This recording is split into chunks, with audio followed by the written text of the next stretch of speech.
Querido hermano, ¿para qué se congrega usted? En esta iglesia estamos felices de darle la bienvenida, incluso si usted no sabe las razones bíblicas por las que se debe congregar. No obstante, precisamente por eso nos hemos entregado a la enseñanza de estas razones. Hoy entramos a la séptima razón. Estamos a puertas ya de terminar esta serie con el ferviente deseo de retomar nuestra tan amada y querida serie de los Efesios. ¿Pero por qué se congrega usted? ¿Sabía usted que hay personas que se congregan para buscar mujeres y casarse con ellas? Como si la iglesia fuera un centro de citas. ¿Sabía usted que hay personas que se congregan para buscar trabajo en medio de los hermanos, como si la iglesia fuera una bolsa de empleo? Que el Señor nos provea una esposa o que el Señor nos provea un empleo en la congregación es cosa diferente a yo congregarme para buscar eso. ¿Por qué se congrega usted? Vuelvo y le repito. Hemos estado argumentando los últimos meses, mis amados, que las siguientes razones y las que aún quedan por ser consideradas no son exhaustivas, es decir, no estamos argumentando que estas razones son todas las razones que el Señor nos muestra en su palabra. Pero yo diría que son 10 de las más importantes razones. Cuando usted, hermanos, cada sábado esté preparando sus cositas, quizás sus alimentos, para congregarse con la iglesia, usted debe tener en cuenta que usted se congrega, claro, para obedecer, pero usted se congrega para convivir. La convivencia dentro de la familia de Dios es la esencia de la familia de Dios. Si la familia de Dios no convive, entonces no es familia. ¿No es así? Si usted no convive con su papá y su mamá, pues puede que ellos sean su familia, pero el contexto inmediato de ustedes no es familia. Nosotros nos congregamos para convivir con los hermanos. Ese es un ejercicio bueno y sano para nosotros. Nosotros nos congregamos para ser columnas y baluartes de la verdad. Somos columnas y baluartes de la verdad cuando nos congregamos como iglesia. Cuando como iglesia afirmamos, confesamos unas verdades y defendemos esas verdades. Nosotros nos congregamos para testificar de nuestra sujeción al señorío de Cristo. Eso es muy importante. Hablamos de obediencia por aquí, de obediencia por allá, pero la mayor obediencia pública que usted como cristiano puede rendir a Dios es congregarse con la familia de la fe para testificarle a un mundo incrédulo que usted es obediente a Cristo, imitador de Cristo, leal a Cristo. Usted no se congrega por sentirse bien con los hermanos en Cristo.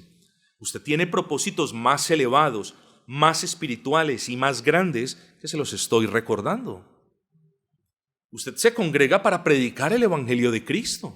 Es cierto. La principal fuente del Evangelio es el púlpito, pero no la única. Cada uno de ustedes son púlpitos andantes en este mundo impío.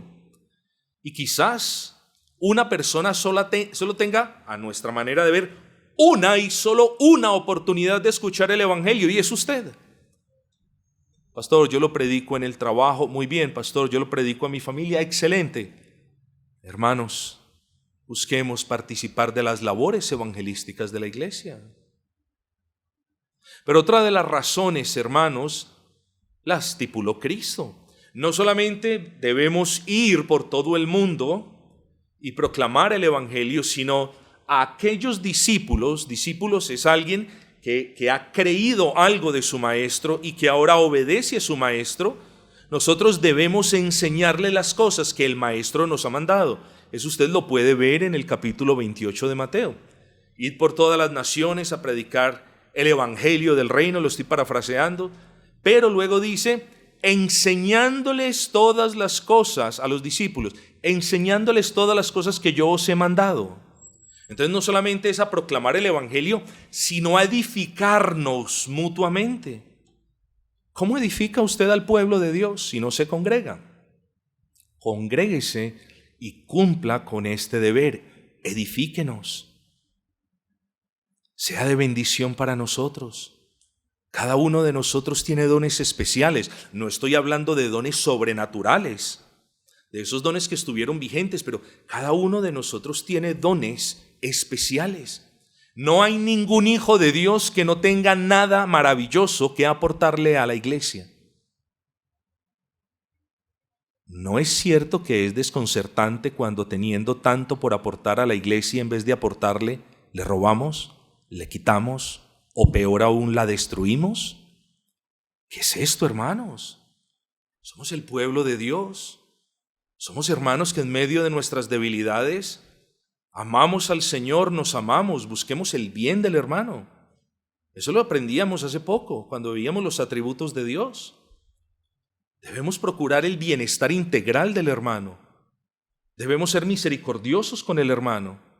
Debemos ser bondadosos con el hermano. Nos congregamos para eso, edificarnos mutuamente, entre muchas otras cosas. Nos congregamos para adorar a Dios no como nos plazca. En cierta ocasión alguien dijo, el que quiera adorar a Dios como él quiera, él debería comenzar a levantar un grupo de seguidores en el que sea capaz de explicarles que la manera de Dios es esa y no la iglesia de donde salió. Nosotros nos congregamos en una iglesia que adora al Señor con unos distintivos muy particulares que son gobernados por lo que conocemos el principio regulativo de la adoración. ¿Qué es el principio regulativo de la adoración? Son todos los mandamientos expresos, los ejemplos y los principios tocantes a la adoración a Dios que en su conjunto regulan, incluso para los creyentes del Nuevo Pacto, la manera como adoramos a Dios. Hermanos, nuestro Dios, celoso en la construcción de su templo, habría de permitir que en la libertad cristiana del Nuevo Testamento nosotros vengamos y lo adoremos como querramos. Oh, no, tenemos la libertad, hermanos, de no estar cobijados ya bajo esos lineamientos y esas cargas del Antiguo Testamento, pero nosotros ahora tenemos, hermanos, a una responsabilidad mayor, y es no permitir que esta carne, a la que le gusta todavía las cositas del mundo y los ritmos del mundo y los movimientos del mundo, se levante y arruine la adoración que Dios demanda de nosotros. Así que nosotros nos reunimos en esta iglesia para tratar de adorar a Dios como Él lo dice en su palabra. Pero ahí no terminan, mis amados hermanos, las razones. Faltan aún 3. Hoy precisamente, hermanos, vamos a tratar el tema. Nosotros nos reunimos para celebrar las ordenanzas del nuevo pacto. Y es muy importante esto. La iglesia de Cristo se reúne para celebrar las ordenanzas de Cristo.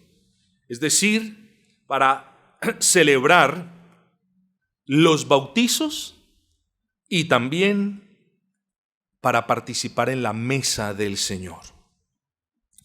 Deseo comenzar esta enseñanza con el bautismo, una de las 2 cosas o de las 2 ordenanzas de la iglesia del Nuevo Pacto. Hermanos, ustedes siempre tan pacientes con este servidor sabrán de antemano comprender que no se hará justicia hablando casi 25 minutos de una ordenanza y 25 minutos de la otra. Se han escrito libros y bastante gruesos al respecto, tanto del bautismo como de la cena del Señor. Pero nuestro propósito hoy no es mirar los detalles de cada ordenanza, sino recordarles y recordarme que nos congregamos para una observación cristiana de esas ordenanzas. Y hablo de nuevo del bautismo y de la cena del Señor. En una iglesia cristiana donde no se practiquen los bautismos y donde no se tome la cena del Señor, de ella podremos decir que es una iglesia o que apenas está comenzando y todavía no tiene oficiales que administren esas ordenanzas, o de ella podemos decir que es una iglesia desobediente. Con eso hay que tener cuidado, porque no podemos ir con la espada cortando cabezas diciendo ustedes son unos desobedientes. ¿Saben por qué? Porque en algún tiempo nosotros también lo fuimos. Fuimos descuidados con la ordenanza de la cena del Señor.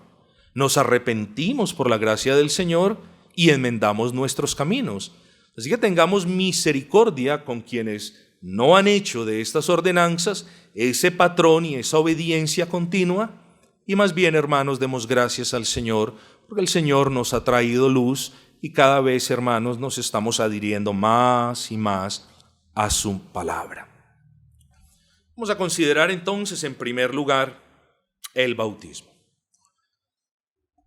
Quiero que abramos nuestras Biblias en el versículo número 13 del capítulo 3 de Mateo, Mateo 3:13. Dice: entonces Jesús vino de Galilea a Juan al Jordán para ser bautizado por él. Hermanos, vamos a proceder de una manera muy modular, de una manera, no quisiera llamarlos a que escuchen una conferencia, pero es un poquito complejo, hermanos, hablar de estas ordenanzas en tan poco tiempo. Pastor, entonces, ¿por qué no habla más tiempo? Porque no quiero que perdamos de vista el propósito, la razón por las que nos congregamos. Es lo mismo de la adoración a Dios. Bien pudiésemos hablar por días enteros, pero el propósito no es en realidad la adoración, sino nos congregamos para adorar y de qué manera lo hacemos. ¿Usted sabe, querido hermano, qué es el bautismo? Me imagino que usted tiene una idea mental de lo que significa. Pero le voy a decir, mi hermano, que no es el bautismo. El bautismo no es un baño de limpieza para su alma.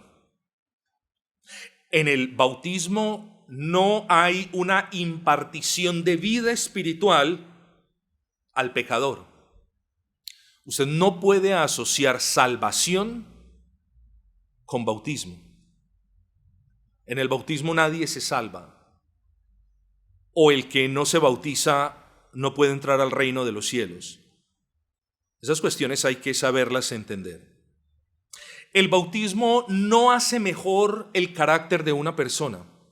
Hay personas que se bautizan, incluso en una segunda oportunidad, porque quieren comenzar como una nueva vida, quieren cerrar el capítulo de una vida mediocre en Cristo y se bautizan con la esperanza de que en esta oportunidad ellos puedan tener un poquito más de gracia. No, el bautismo no hace eso, al menos para este tipo de personas.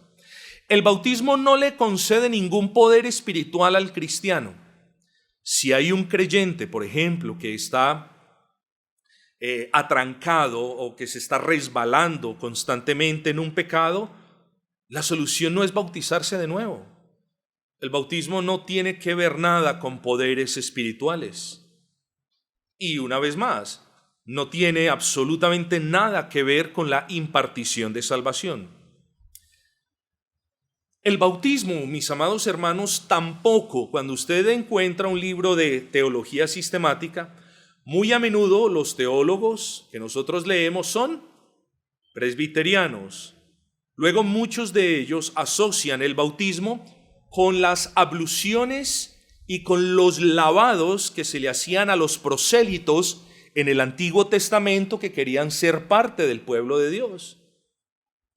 El bautismo del Nuevo Pacto no tiene que ver nada, ni es la continuidad de ese tipo de ceremonias que hacían los judíos. Nada.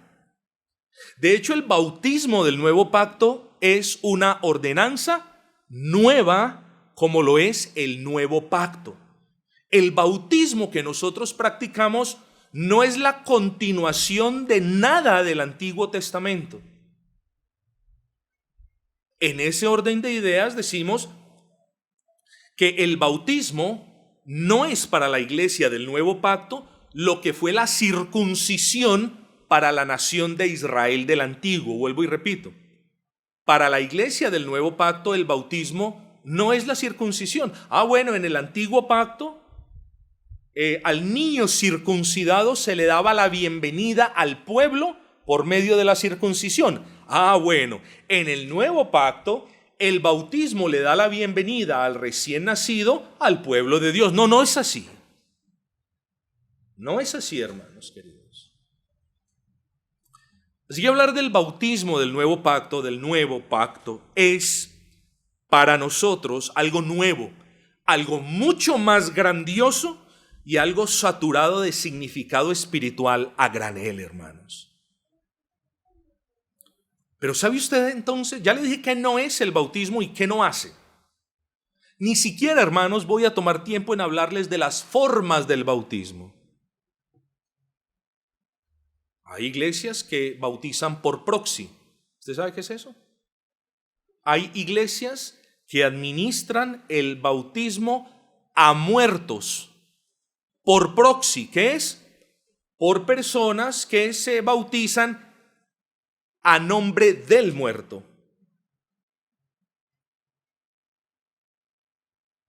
Hay iglesias que bautizan a los infantes sin que el infante tenga una conciencia de lo que está haciendo o del por qué lo está haciendo. Y entonces las iglesias necesitan a alguien que profese la fe, y a ese le llaman padrino. Y es necesario la figura del padrino para que el bautismo sea efectivo por la fe del padrino. No es muy diferente al de los muertos, porque también de alguna manera es por proxy. Ese no es el bautismo que practica la iglesia del Nuevo Testamento, hermanos. El bautismo, cuando usted escuche, hermanos, la palabra bautismo, usted la primera idea que debe tener es que el bautismo demanda inmersión total en aguas. No estamos diciendo en aguas corrientes, es decir, que corren como el río. No estamos diciendo en los bautisterios de las iglesias. No estamos hablando de eso.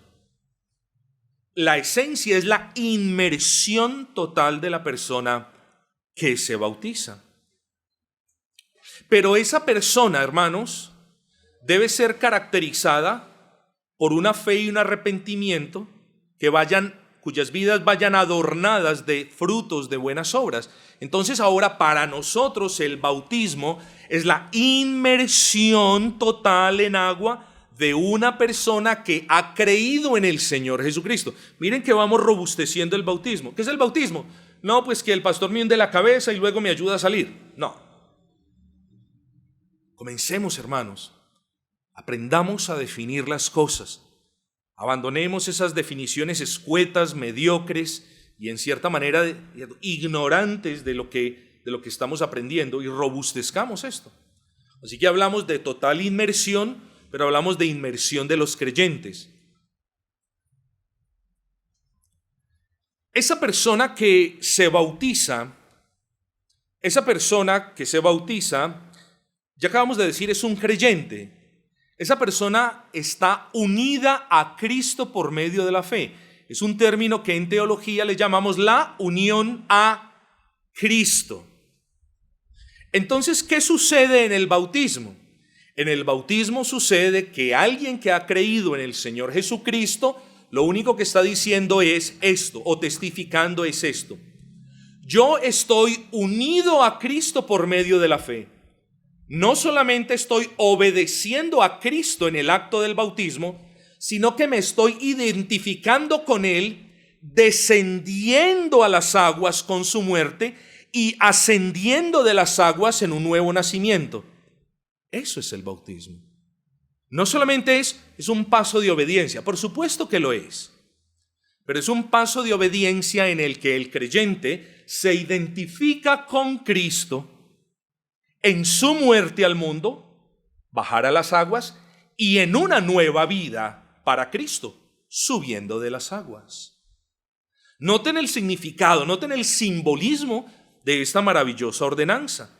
Colosenses 2:12 nos dice: sepultados, miren la nota, sepultados con Él en el bautismo, en el cual, o sea, hablando del bautismo, en el cual fuisteis también resucitados con Él. Ese es el bautismo. Es la inmersión en las aguas de un creyente que testifica de la muerte al mundo al bajar de las aguas y de una nueva vida para Cristo al subir. Ese es el bautismo. Ese es el bautismo que se predica a lo largo del Nuevo Testamento.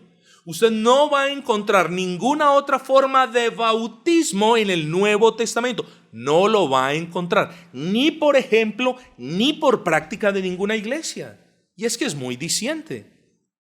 Pero de eso no vamos a hablar muy en detalle porque no estamos hablando de nuestros muy queridísimos hermanos presbiterianos, paidobautistas, bautistas de infantes, sino que estamos hablando en las convicciones bíblicas que abrazamos por la gracia del Señor. Así que el bautismo es una muestra de obediencia a Cristo. Y tan importante como eso, el bautismo es la puerta por la que entra alguien que pertenece a Cristo. Entra para ser parte visible del cuerpo de Cristo. Ese es el modelo que tenemos, hermanos. De la misma manera que en el antiguo pacto, la entrada al pueblo de Dios solo se daba cuando se le hacía el corte a la carne del recién nacido. Ahí se inauguraba, recuerden, se inauguraba su entrada o su pertenencia al Israel de antaño. Así nosotros decimos que las iglesias no deben aceptar a nadie como miembro sin haber sido bautizados. Es necesario entonces el bautismo y entonces que ese bautismo inaugure la entrada a la membresía de la iglesia local. Pero mis amados hermanos, ¿de dónde saco esto? Pues hermanos, del bendito pasaje que el Señor nos dejó en Hechos capítulo 2, versículo 41. Ojo, así que estamos hablando ya al final del sermón de Pedro. Así que los que recibieron su palabra, ¿qué pasa? Fueron bautizados y se añadieron, ¿a dónde? Se añadieron a la iglesia local de Jerusalén aquel día como 3,000 personas. Así que hermano, primero hay que aguardar la obra del Señor. Usted me podrá decir, pero recuerda a Felipe y al eunuco que estaban en el desierto. Miren que Felipe no miró los frutos dignos del arrepentimiento del eunuco, pero sí lo bautizó de inmediato. Bueno, hermano querido, ese es un buen punto. Pero nosotros no podemos hacer de un punto, y sabiendo que quienes oficiaban estos bautismos eran los apóstoles o delegados de los apóstoles, que por aquel entonces es muy probable que tuvieran esos dones sobrenaturales del Espíritu. Yo no discierno las intenciones del corazón de alguien que se bautiza. Yo no sé quién es el que se bautiza. Lo que yo sí puedo hacer y lo que la iglesia sí hace es observar que esa persona tiene frutos dignos de arrepentimiento. Y nosotros lo hacemos para que la persona no se confunda. Imagínese usted, la persona profesa la fe en Cristo, se bautiza en cierta iglesia sin mucho discernimiento. Los hermanos le empiezan a decir, hermano, hermana, esto y aquello. Y luego a los 15 días se va de la iglesia y no pasa más. ¿Y qué pasó con la hermana? No, nunca lo fue. Dios nunca obró en ella. La iglesia nunca le preguntó cómo andaba su vida. La iglesia nunca observó obediencia en ella, etc. Entonces, hermanos, lo que nosotros argumentamos es, nosotros observamos, sin ser esos jueces inflexibles, que al menos existan esas gracias básicas para que quien administra la ordenanza del bautismo tenga una limpia conciencia de que la persona que está siendo bautizada es un creyente.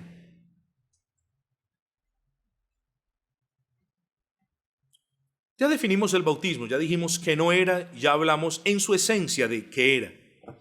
Pero ¿cómo fue instituido el bautismo? Es decir, ¿cómo terminamos nosotros 2000 años más tarde bautizando a hermanos en un pequeño río? ¿Cómo terminamos eso? Es importante resaltar un patrón que también veremos en el asunto de la mesa del Señor. Y ese patrón es, Cristo mismo ordena la práctica y luego Cristo mismo confirma o ratifica la práctica. ¿Cómo fue instituido el bautismo? Bueno, sabemos que lo primero que hizo el Señor al comenzar su ministerio terrenal fue buscar a Juan en el Jordán para ser bautizados por él. Mis amados, no solo las palabras de Cristo son vida para nosotros. Sabemos también que su carácter y sus obras son ejemplo de vida para nosotros. Cristo al bautizarse tiene en mente a su pueblo. Cristo habría de morir para perdón de pecados de su pueblo y habría de resucitar para justificación de su pueblo. Ojo con esto. Romanos 4:25 nos dice, el cual fue entregado por nuestras transgresiones y resucitado para nuestra justificación. Es decir, nuestra justificación que comenzó con su muerte, se perfeccionó en su resurrección. De ahí que el apóstol diga, Cristo fue entregado por nuestras transgresiones y fue resucitado para nuestra justificación. Ahora, los que hemos sido perdonados y justificados, imitamos al Señor, pero no como el que muere y resucita, sino como los que en Cristo morimos con Él y resucitamos con Él. Así que hablamos del bautismo como un modelo que Cristo mismo instituyó. Estamos hablando del bautismo como una institución divina. Cuando usted piensa en el día del Señor, usted piensa en una institución divina. Fue Dios mismo que al final de la semana de la creación separó un día, lo santificó y en ese día reposó de las obras de la creación. Por eso decimos que el día de reposo es de institución divina. El bautismo es de institución divina. Es decir, aquí no estamos hablando de que el bautismo es una práctica de esta iglesia o de aquella iglesia. No, es institución divina porque, hermanos, lo estableció Cristo en su propio bautizo. Cristo mismo instituyó el bautismo mediante su propio ejemplo y Cristo mismo confirmó o hizo que el bautismo fuera de obligatorio cumplimiento para todos los que creían. Ojo, de obligatorio cumplimiento. Por tanto, id y haced discípulos a todas las naciones, bautizándolos en el nombre del Padre. Aquí hay una comisión para la iglesia y nosotros nos reunimos como iglesia para obedecer esa comisión. Cada semana, ojalá cada semana tuviésemos bautizos, ¿no es así? Pero cada semana proclamamos el evangelio y tan frecuentemente como nosotros como iglesia podemos, bautizamos a quienes han creído el evangelio. Así estamos cumpliendo la gran comisión, hermanos.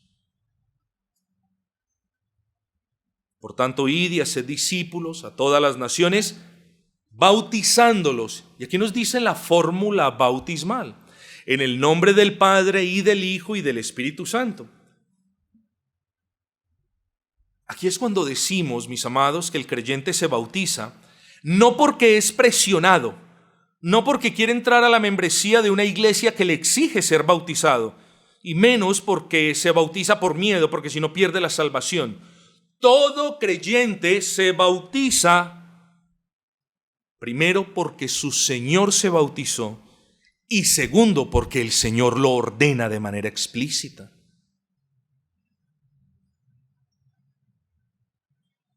Todo aquel que ha venido a los pies de Cristo debería meditar más en el bautismo, debería pedir más consejo y debería buscarlo. Todo aquel que ya ha sido bautizado, y aquí entramos en una casuística, pastor, yo fui bautizado en una iglesia que era trinitaria, pero en una iglesia que luego apostató. Pastor, yo fui bautizado bajo unas circunstancias en una piscina y luego hicieron sancocho y todo lo demás. Hermanos, no es necesario un segundo bautizo, salvo en casos donde hay una objeción de conciencia que la persona dice, bueno, yo quizás no era creyente cuando me bautizaron y de ahí en adelante viví una vida en total impiedad. O sea, es muy complejo. Yo no bautizo personas por segunda vez porque me lo piden. No, cada caso hay que considerarlo. Pero regresemos al punto, hermanos queridos. Ya vimos qué es el bautismo, ya vimos cómo fue instituido. El bautismo es una orden divina, es una institución divina, fue instituido por el mismísimo ejemplo de Cristo y por una orden explícita de Cristo. Luego venimos, hermanos, ¿y quiénes son los sujetos del bautismo? Aquí no vamos a entrar en la controversia paido bautista, credo bautista, pero es necesario que nosotros entendamos quiénes son los sujetos del bautismo. Con lo de sujetos quiere decir aquellos que se bautizan. Yo le hago una pregunta, hermano, ¿quiénes son los que deben bautizarse? Lo acabamos de leer en Mateo 28, ¿no es así? Los discípulos, vayan, prediquen el evangelio, y aquellos que crean el evangelio y que estén andando ordenadamente de acuerdo al evangelio, bautícenlos. Esa fue la orden de Cristo. Bueno, ya le di la respuesta. Los discípulos de Cristo son aquellos que pueden bautizarse. Pero más que poder bautizarse, el bautismo es una obligación para nosotros. Yo no quiero que usted lo tome como una obligación, pero al hablarle de ordenanza, yo no creo que usted piense que Cristo está ordenando algo y que usted tenga la libertad de escoger si le obedece o no le obedece. En ese orden de ideas estamos hablando de que el bautismo es un deber / obligación, hermanos. Es una cuestión de obediencia, para ser preciso. Una cuestión que los hermanos en la iglesia de Jerusalén no tuvieron reparos en observar después de que habían sido salvos. Algunos hermanos de otras denominaciones dicen que los infantes o los recién nacidos son aquellos que deben ser bautizados como señal de su pertenencia a la iglesia o al pacto. Por lo que, sin querer adentrarme en estos asuntos, solamente pregunto, ¿hay algún ejemplo de bautismo de infantes en las Sagradas Escrituras? Yo solamente le pregunto estas cosas, porque hay muchos más argumentos. ¿Hay un ejemplo, repito, de bautismo de infantes en las Sagradas Escrituras? ¿Hay principios que nos motiven a creer que el bautismo es una señal de fe de una salvación futura? Bueno, así lo creen muchos, y no estoy ni ridiculizando a los hermanos o paido bautistas, y no los estoy menos caricaturizando. Pero muchos de ellos creen que a los niños se les debe bautizar en fe. Los niños entonces son bautizados, son parte del pueblo de Dios, pero se les bautiza en fe de que Dios va a hacer la obra en ellos. Y eso no es bíblico, hermanos. La manera como nosotros lo vemos no es bíblico en lo absoluto, porque los pilares sobre los que ellos interpretan o los pilares que ellos usan para llegar a esta conclusión son pilares del antiguo pacto, son pilares basados en las promesas que se le hizo a una nación por medio de Abraham. Hermanos, las promesas que se le hizo a Abraham en su mayor parte fueron promesas para este mundo, fueron promesas exclusivas de la nación de Israel. No podemos traer todas esas promesas y ahora imputarlas y consignarlas para los recién nacidos. No lo podemos hacer. Sí, Dios hizo promesas a Abraham que nos tocan a nosotros, pero fueron promesas en fe, no fueron promesas visibles. Así que, hermanos, nosotros no encontramos en la Escritura la más mínima evidencia de que el deber sea bautizar a infantes. No bautizamos a infantes porque entonces, ¿cierto?, no hay ejemplos en la Biblia. No bautizamos a infantes porque no hay ejemplos, porque no hay principios que nos podamos apoyar para hacerlo. Y no bautizamos infantes porque no hay órdenes expresas de Dios. Es más, yo le vuelvo a decir, ¿cómo es posible que podamos hablar de bautizo de infantes cuando el bautizo de infantes solamente es aspersión de agua? ¿Sí me comprenden? Estrictamente hablando, aunque se burlan de nosotros cuando hablamos de este argumento, estrictamente hablando, el bautismo demanda inmersión total de aguas, como ya lo dijimos. Luego, la práctica de rociar agua sobre un niño no es un bautismo. Hermano, nos tenemos que aperar de todas estas cosas. Así que el bautismo, en nuestra opinión de infantes, no es bíblico, porque entre muchísimas razones Primero tenemos que no son creyentes. Si lo han de ser en el futuro, gloria al Señor. Pero no podemos pensar como creyentes de niños que nacen en enemistad con Dios. Si han de ser creyentes, lo han de ser porque Dios los miró desde la eternidad pasada y nos gozaremos con ellos a su debido tiempo. Pero entre tanto el fruto no sea dado, nosotros no podemos hacer mucho al respecto, no podemos torcer la palabra del Señor para justificar el bautismo. En segundo lugar, tenemos que el bautismo de infantes no es un acto consciente de quien se bautiza y por tanto no puede ser considerado como un acto de obediencia. ¿Entendió? No puede ser considerado como un acto de obediencia. Ya hablamos en tercer lugar del tema de la inmersión. Y en cuarto lugar, si el propósito del bautismo es testificar de nuestra unión a Cristo, de nuestra muerte al mundo y de nuestra resurrección a nueva vida en Cristo, el bautismo de los infantes no tipifica eso. ¿Sí lo entendió? No lo tipifica. Luego no lo bautizamos. Nosotros no podemos bautizar a un infante porque ese bautismo no es el bautismo que encontramos en la palabra y porque la simbología del rociamiento no es lo que encontramos en la palabra en Colosenses, donde por medio del bautismo nos estamos identificando con la muerte y con la nueva vida en Cristo. Así que mis amados hermanos, como lo advertí, es injusto hablar del bautismo como lo he hecho, y no obstante les recuerdo la razón por la que estamos aquí en la mañana de hoy. Estamos aquí para recordar que nos reunimos como iglesia para celebrar las ordenanzas del nuevo pacto, bautismo y cena del Señor. Las iglesias bautistas no somos mejores, pero sí creemos que en lo tocante al bautismo nos hemos reformado más que nuestros hermanos presbiterianos. Y cuando usted comprenda la historia de la reforma, usted también va a comprender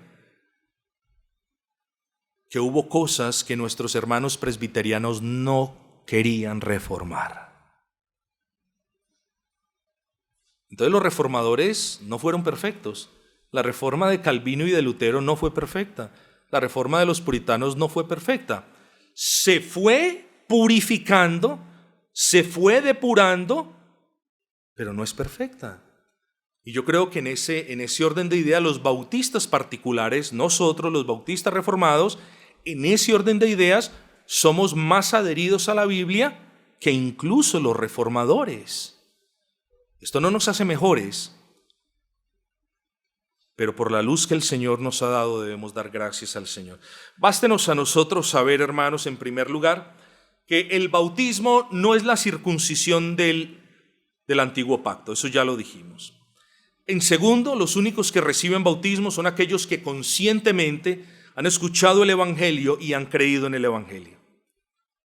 Tercero, el bautismo del nuevo pacto tiene un simbolismo muy particular: la sepultura y la resurrección de Cristo. Cuarto, comenzando con la predicación de Juan el Bautista, la marca que significaba la entrada al reino de Dios fue la obediencia al bautismo. Esta marca indica que hay un cambio de mente y de corazón. Ojo,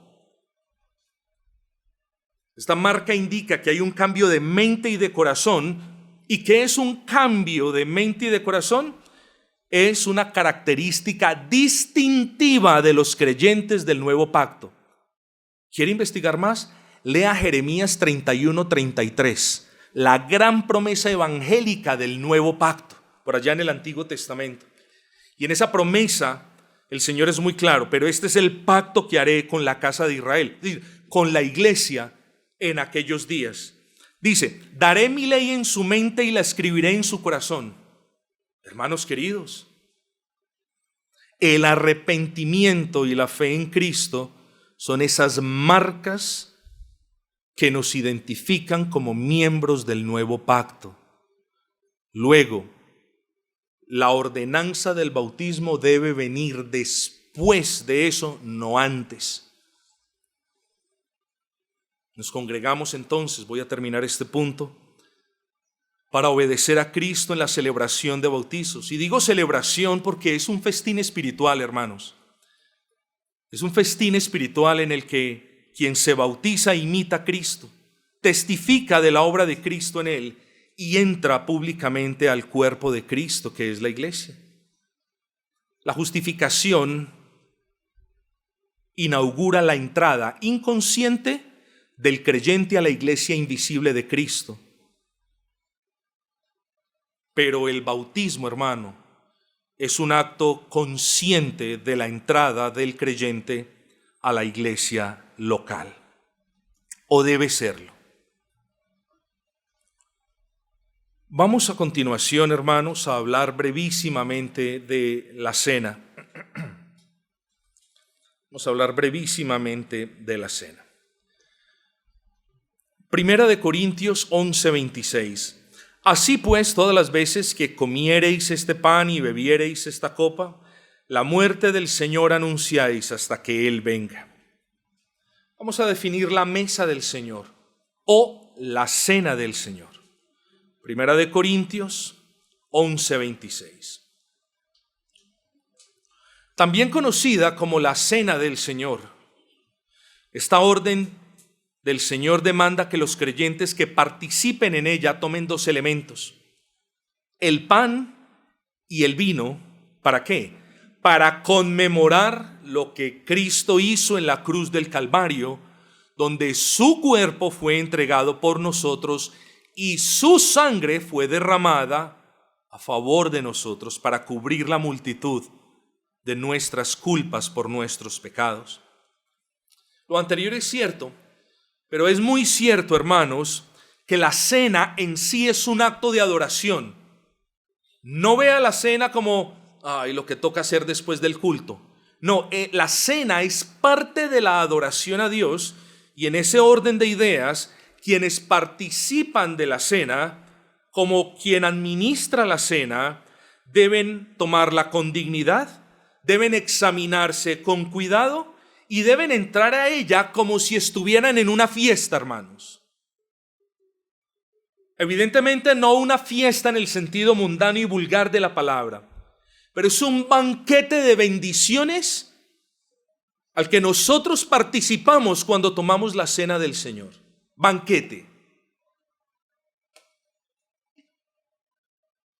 Puede que el trocito de pan que simboliza el cuerpo de Cristo y la diminuta copita con jugo de uvas o vino que simboliza la sangre de Cristo no nos llene en lo más mínimo el cuerpo.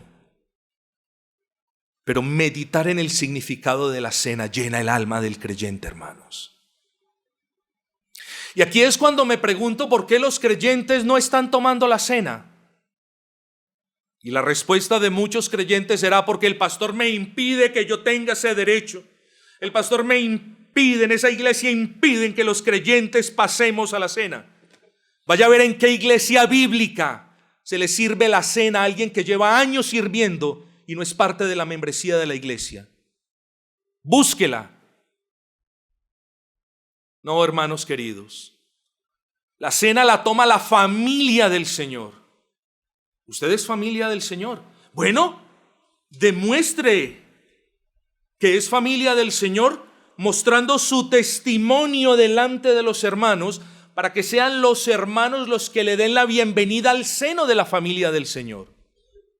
Pero tenga cuidado, mi amado hermano, no permita que su ignorancia al respecto de la ordenanza lo lleve a pensar mal de la iglesia que no da la cena del Señor.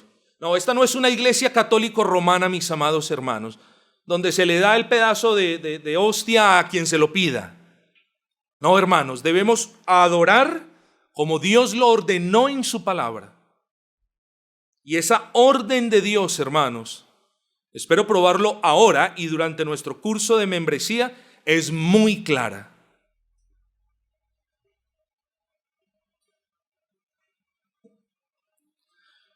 Ustedes recordarán de qué manera el Señor les ordenó comer la carne del cordero y rociar su sangre alrededor del marco de las puertas de sus casas.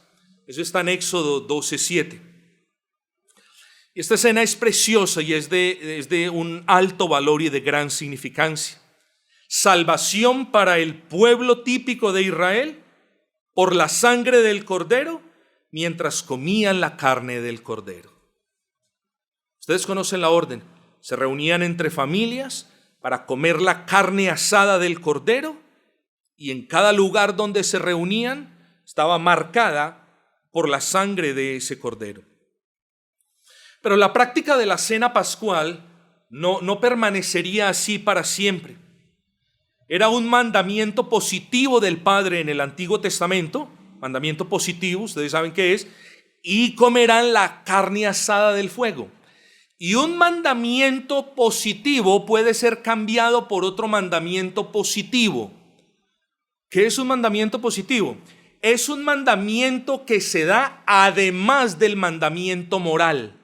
El mandamiento moral no puede ser abrogado. Por eso la ley del Señor no puede ser abrogada. Pero los mandamientos positivos pueden o no pueden ser abrogados, pero tienen o pueden ser abrogados por la misma persona que lo instituyó. Por ejemplo, el día de reposo para el pueblo del antiguo pacto tiene una esencia positiva en que era el séptimo día.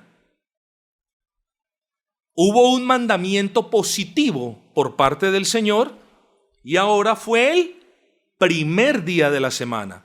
La observancia, que es el aspecto moral, continúa, pero el día cambió porque hubo un mandamiento positivo. Bueno, luego así fue en la cena de Pascual. ¿Dónde encontramos ese mandamiento positivo? Eso lo encontramos en 1 Corintios 11:24. Tomad, comed, esto es mi cuerpo que por vosotros es partido, haced esto en memoria de mí. Es claro que la cena pascual tipificaba o apuntaba o dejaba entrever la obra de Cristo en la cruz del Calvario, pero en realidad era solo eso. Era la sombra de una realidad espiritual grandiosa que habría de desembocar en lo que tenemos hoy, en la cena del Señor. En ese orden de ideas, al igual que lo hicimos con el bautismo, decimos que la mesa del Señor o la cena del Señor es una ordenanza divina, pues fue instituida esa misma noche antes de ser entregado en Lucas 22, pero también, como lo vimos en el bautismo, no solamente por medio de su propio ejemplo quedó instituida, sino que también la cena quedó corroborada y confirmada por medio de una orden apostólica. Pero pastor, los apóstoles no son Dios. Pues claro, hermanos, que no son Dios.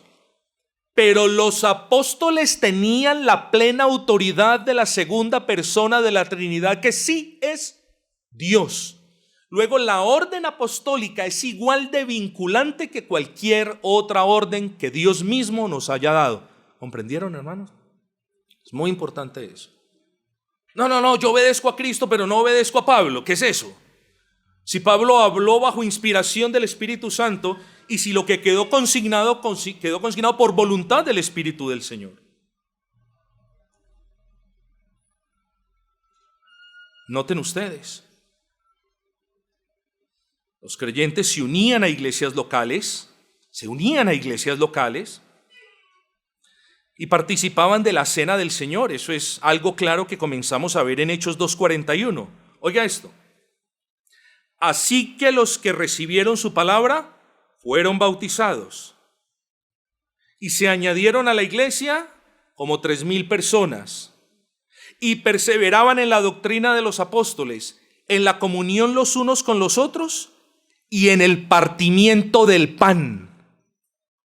Los que habían creído, se habían bautizado, habían entrado a la iglesia local, perseveraban en la doctrina y también en la cena del Señor. Eso es un orden lógico. Ahora, ¿quiénes participan en la mesa del Señor? Como ya lo dijimos. Bueno, es evidente, hermanos. Unos dicen, esto también ha sido debatido por años, hermanos. Unos dicen que solo los creyentes, otros que solo los miembros de la iglesia, otros que cualquiera que desee hacerlo. En lo tocante a la mesa del Señor, creemos que todos los creyentes obedientes deberían participar de la mesa del Señor. Todos los creyentes obedientes deberían participar de la cena del Señor, mis amados hermanos, tal y como fue diseñada. El problema es que cuando el creyente se rehúsa a seguir el patrón observado en el Nuevo Testamento, parece que ellos por voluntad propia quisieran ser llamados los de afuera de la iglesia y no la iglesia. Yo quiero, porque esto no lo digo para que usted se sienta incómodo, hermano. Esto yo lo digo para enseñarle, con la esperanza de que quizás Dios inquiete su corazón el día de hoy y lo convenza de una realidad bíblica. En ocasiones hay bendiciones para nosotros y nuestra desobediencia o ignorancia al respecto de esas bendiciones nos impiden coger esas bendiciones. Es bueno que usted hoy, sin mucho prejuicio, se pregunte por qué no estoy participando de la cena del Señor. Si la cena del Señor es para todos los creyentes, ¿por qué yo no estoy participando en ella? Porque se está excluyendo voluntariamente de los que hacen parte de los de adentro. Por eso. No es porque aquí no le querramos hacer partícipe de la mesa del Señor. No, no es por eso. No es porque nosotros creamos que somos mejores que ustedes. No, no es por eso. No es porque nosotros creamos que la cena del Señor es para un grupo hiper mega selecto de creyentes andando en el Espíritu al 1000%. No, no es eso. Nosotros extendemos la cena del Señor a los creyentes que han exteriorizado de manera pública sus testimonios y que le han dicho a la iglesia: juzguen mi testimonio. Y que la iglesia dice: Dios ha obrado en este hombre, Dios ha obrado en esta mujer. Ven, entra a la familia. Hermano, ¿usted por qué cree que cuando hacemos la bienvenida de miembros le damos la mano a los que están ingresando? Esa se llama la diestra en señal de comunión. Hermanos, vayan, miren lo que pasó con el apóstol Pablo. Todos sospechaban de la obra de Dios en el apóstol Pablo, ¿no es así? Pensaban que Pablo se estaba inmiscuyendo para hacer algo malo allí. Cuando escucharon lo que Dios había hecho por medio del apóstol Pablo, le extendieron la mano derecha en señal de comunión, lo reconocieron como un hermano en Cristo. ¿Usted por qué no ha querido ser reconocido como un hermano en Cristo? Ahí es donde está el pecado, quizás, no porque no lo sea. Piensen en eso, mis amados, piensen en eso. En los tiempos del apóstol Pablo solo existían dos tipos de personas: los de adentro, los hermanos de la iglesia, y los de afuera, la gente del mundo. ¿Notan eso? No en una ni en dos, sino en varias ocasiones, Pablo se refiere a los de afuera como la gente del mundo, es decir, los que no hacían parte de la iglesia. ¿Por qué estamos teniendo comunión en la iglesia, pero todavía yo no puedo hablar de algunos entre ustedes como los de adentro? Mis hermanos, el peso de la responsabilidad de quienes aún no son miembros de la iglesia local no recae en nosotros. Recae en usted que pruebe: yo no soy miembro de la iglesia porque eso de membresía es una invención suya por esta y esta razón. Pero yo le estoy dando algunas de las razones con la esperanza de que pronto le continúe dando más. ¿Por qué no está tomando usted algo a lo que tiene derecho? Respuesta: porque de alguna manera usted se está autoexcluyendo de la familia. No obstante, en nuestra congregación la cena la tomamos los miembros, aquellos hermanos que están en proceso de ingreso a la membresía, aquellos hermanos miembros de otras iglesias que nos visitan, y casos excepcionales como el de personas que reconocemos como creyentes, pero que por providencias mayores de Dios no pueden ser miembros de la iglesia local. Hermano, pídale al Señor que le conceda convicción y gracia. Ore. Estamos hablando de una ordenanza. Estudie. Déjese convencer por la palabra. Y si el Señor le da el mismo espíritu que nos ha dado a nosotros, entonces no postergue más el unirse a la membresía de la iglesia local. No postergue más el comprometerse con ellos a llevar la carga. y no aplace más el sentarse a la mesa del rey para disfrutar de las viandas espirituales con la familia de la fe. No lo postergue más. Vamos a terminar, hermanos, hablando de algunos aspectos muy puntuales de la cena del Señor, cena que hoy vamos a tomar. Hermanos, ¿quiénes toman la cena del Señor? Los que tenemos una comunión con Cristo, los que estamos en una común unión con Cristo. La cena es la comunión, es la muestra externa de la comunión que los creyentes tenemos en el corazón. Cuando tomamos la cena, estamos testificando de que estamos en comunión con Cristo, y también testificamos de que aquellos con quien las tomamos, que estamos en comunión los unos con los otros. Hay veces no podemos extender la cena a personas que no estén en el mismo espíritu. No podemos extender la cena a creyentes, incluso reconocidos por nosotros, que estén de una manera en un acto de rebeldía. No podemos extender la cena en muchos otros casos. La cena la tomamos porque estamos mostrando que estamos en comunión, hermanos. Estamos recordando, o sea, no solo recordamos lo que Cristo hizo en fe por nosotros, sino que recordamos también que ahora por fe nosotros hacemos de Cristo nuestro Cristo. Una de las palabras más hermosas en estos textos de la cena del Señor es koinonía.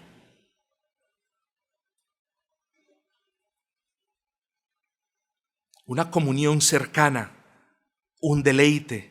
Es una comunión espiritual al más alto nivel, mis amados hermanos.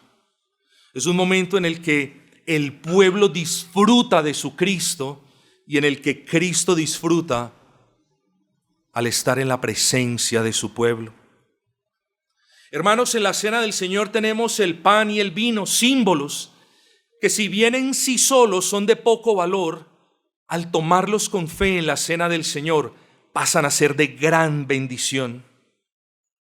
Cuando usted tome la cena, piensa en la gracia que emana de la obra de Cristo en la cruz, y esa se hace suya. Miren lo que dice Benjamin Keach: en la correcta participación de la cena del Señor hay una transmisión mística, misteriosa, de todos los benditos méritos de Cristo a nuestra alma.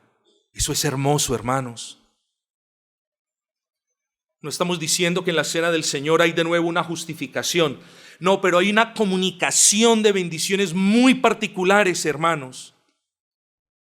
Tomando la cena del Señor, nosotros somos recordados de que ahora el Padre nos ve en Cristo y nos ve santos, perfectos en Él. Es algo misterioso. La cena del Señor no es una ordenanza que convierte, pero como dijo alguien, es una ordenanza que santifica. Eso es cierto. En la mesa del Señor se nos sirve algo de Cristo. Lo tomamos y cuando lo hacemos con fe, los beneficios de su cuerpo y de su sangre son traídos a nosotros. Un teólogo grande llamado Herman Bavinck dijo: Él no solo, hablando de la cruz, Él no solo se dio a sí mismo por el pueblo, sino que en la cena se da a sí mismo por el pueblo. Entonces no solamente en la cruz se dio por nosotros, sino que en la cena se está dando de nuevo por nosotros. Ya no de una manera salvadora como en la cruz, sino santificadora. Aproveche eso cuando tome la cena. Porque últimamente la cena es un medio de gracia a través del cual el Espíritu Santo nutre el alma de los creyentes con los beneficios ganados para nosotros en la cruz. Cuando esté tomando la cena, en la cena se mira. Piensa en esto. En la cena se mira. Se mira hacia atrás, considerando aquel evento histórico en la cruz del Calvario. En la cena se mira hacia adelante, añorando el día del regreso, donde estemos sentados en las bodas del Cordero para siempre. En la cena no solamente se mira hacia atrás y hacia adelante, sino que en la cena se mira hacia arriba para agradecer a nuestro Rey aquella obra que hizo posible que el Padre nos diera el cielo que no merecemos. En la cena miramos hacia abajo para agradecer al Dios encarnado que nos libró del infierno que merecemos. Pero en la cena miramos hacia adentro, nos examinamos vehementemente porque no la queremos tomar de manera apresurada para descrédito de Cristo. Hermanos, Dios nos ha perdonado aquellas épocas en las que no fuimos disciplinados con la observancia de esta ordenanza. Pero somos una iglesia reformada y el Señor nos ha dado humildad para reconocer que fallamos, pero nos ha dado gracia, hermanos, para enmendar ese error y para obedecerlo en la cena como Él lo indica. Quiere el Señor estar complacido con nuestra observancia de la cena que tomaremos a continuación, y quiera Él enviarnos a su Espíritu para comunicarnos aquellas grandes bendiciones que hemos considerado. Recordemos, hermanos, más que un mero recordatorio, la cena del Señor es un medio de gracia. Vuelve y pregúntate, ¿por qué no estoy participando en la cena? Yo de regreso te llevo al libro de Hechos. Primero fue la obra de Dios. Segundo fue el bautismo. Tercero fue la entrada a la iglesia. Cuarto fue la perseverancia en la doctrina de los apóstoles. Quinto fue la perseverancia en la comunión unos con otros. Sexto fue la perseverancia en la cena del Señor. Hay un orden, hermanos. No se queden estancados en el segundo punto. Bueno, ya creí y ya me bauticé. No. El que sabe hacer lo bueno, que es lo que le estoy llamando a hacer, sea miembro de la iglesia local, y no lo hace, le es pecado. Santiago 4:17. Quiere el Señor pues bendecirnos, darnos gracia al tomar los elementos de la cena y comunicarnos las bendiciones de las que hemos estado hablando.